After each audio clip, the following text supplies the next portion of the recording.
شہدائے جنگ آزادی بلتستان کے اسمائے گرامی اپنے دامن میں سمیٹا یہ مینار قوم کے محسنوں کی نشانی تو ہے ہی، ساتھ ہی گلگت بلتستان کی سماجی و سیاسی تحریکوں اور آئینی حقوق کے علمبرداروں کی جدوجہد کا عینی شاہد بھی یہی چبوترا ہے۔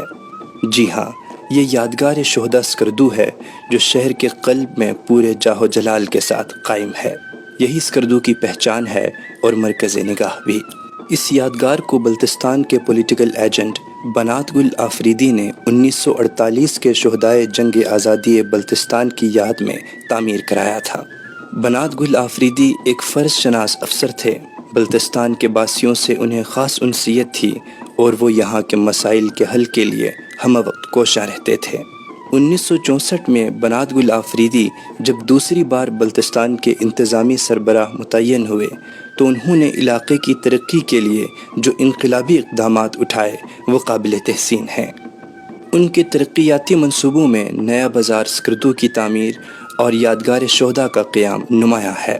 اسکردو کا پرانا بازار جو ڈوگرا دور میں بنا تھا، اس کی جگہ انہوں نے جدید دور کے تقاضوں کے مطابق ایک نئے بازار کے قیام کا فیصلہ کیا، جس میں بڑے شہروں کی طرح دکانیں، ہوٹلز، لائبریری، ڈسپنسری اور پی آئی اے آفس سمیت دیگر دفاتر بھی موجود ہوں۔ انہوں نے اس بازار کے عین وسط میں بلتستان کے ان شہداء کی یادگار بنانے کا فیصلہ کیا جنہوں نے جنگ آزادی میں ڈوگروں کے تسلط سے اپنے وطن کو آزاد کرانے میں جانوں کا نذرانہ پیش کیا تھا۔ نیا بازار اور یادگار کی تعمیر کا فریضہ انہوں نے بلتستان کی 3 اہم شخصیات وزیر فرمان علی، ایچ غلام اور غلام نبی کو سونپا، جس کا تذکرہ بنات گل آفریدی نے اپنی کتاب بلتستان ان ہسٹری میں بھی کیا ہے۔ ان کے مطابق یادگار شہداء کی تعمیر ان کی ایک اہم خواہش تھی۔ سابق وفاقی جوائنٹ سیکرٹری وزیر فرمان علی، جو ان دنوں اسکردو کے انتظامی افسر تھے، اپنی کتاب from donkey ride to flight in Orient airliner میں لکھا ہے: بنات گل آفریدی جنگ آزادی میں بلتستان کے عوام کی خدمات کے قدردان تھے۔ انہوں نے 1948 کے تمام شہداء کے نام سامنے لانے کے لیے بلتستان کے گاؤں کی اہم شخصیات سے استفادہ کیا اور بڑی محنت سے شہداء کی فہرست مرتب کرنے میں کامیاب ہوئے۔ یوں سنگ مرمر پر شہداء کے نام کندہ کر کے یادگار پر نصب کر دیا۔ نامور سماجی شخصیت حاجی محمد رضا المعروف بابو رضا کہتے ہیں: یادگار شہداء تعمیر کرنے کی تجویز بنات گل آفریدی کو سلطان مہدی قمرا نے دی تھی۔ سلطان مہدی شملہ میں قائد اعظم نیشنل گارڈز کے کمانڈر تھے۔ انہوں نے یادگار کی تعمیر کے حوالے سے ایک درخواست بنات گل آفریدی کو پیش کی تھی اور مبلغ 500 روپے بھی بطور تعاون پیش کیے تھے۔ یادگار شہداء کی تعمیر کے حوالے سے بلتستان کی نامور علمی و ادبی شخصیات غلام عباس سدے اور حاجی غلام محمد نادم کہتے ہیں: یادگار شہداء کی تعمیر پر لگ بھگ 20,000 روپے کے اخراجات آئے۔ یہ اس دور کے حساب سے ایک بڑی رقم تھی۔ یادگار کے مینار کا خاکہ خود بنات گل آفریدی کا ذہنی اختراع تھا۔ اس کی تعمیر کی ذمہ داری ٹھیکیدار قادر اخوند اور رفیق خور کو سونپی گئی تھی، جو چین کے شہر کاشغر کے رہائشی تھے۔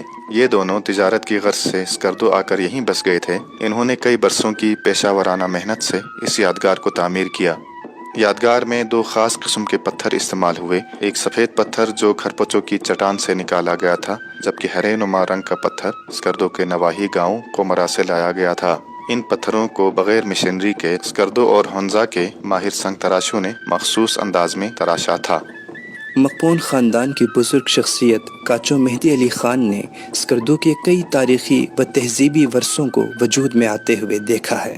وہ یادگار شہداء سے متعلق اپنی یادداشتوں کا در کچھ اس طرح وا کرتے ہیں: بنات گل آفریدی کی ذاتی کوششوں سے اس مینار کی تعمیر 1969 میں مکمل ہوئی، تاہم اس کی نقاب کشائی کا اعزاز نئے تعینات ہونے والے پولیٹیکل ایجنٹ ممتاز خان وزیر کے حصے میں آیا۔ ممتاز خان وزیر نے 30 جولائی 1970 کو یادگار شہداء بلتستان کی رسم نقاب کشائی اپنے ہاتھوں سے انجام دی۔ دوسری جانب بنات گل آفریدی نے اپنی کتاب میں یادگار شہداء کی نقاب کشائی اپنے حصے میں نہ آنے پر اظہار افسوس کیا ہے۔ نامور محقق سید محمد عباس کاظمی اور گلگت بلتستان کے سابق سیکرٹری تعلیم و صحت خواجہ مہرداد یوسف کہتے ہیں، اسکردو میں یادگار شہداء کی تعمیر سے شہر کی رونق دوبالا ہو گئی۔ لوگ بڑی چاہ کے ساتھ اسے دیکھنے آتے تھے اور جنگ آزادی کے شہداء کے نام پہ فاتحہ خوانی کرتے تھے۔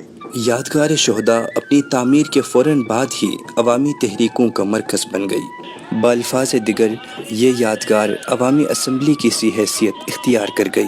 سیاسی و آئینی حقوق کے علمبرداروں اور کارکنوں کی آوازیں اسی پرشکوہ مینار سے ہوتی ہوئی اقتدار کے ایوانوں تک جا پہنچیں۔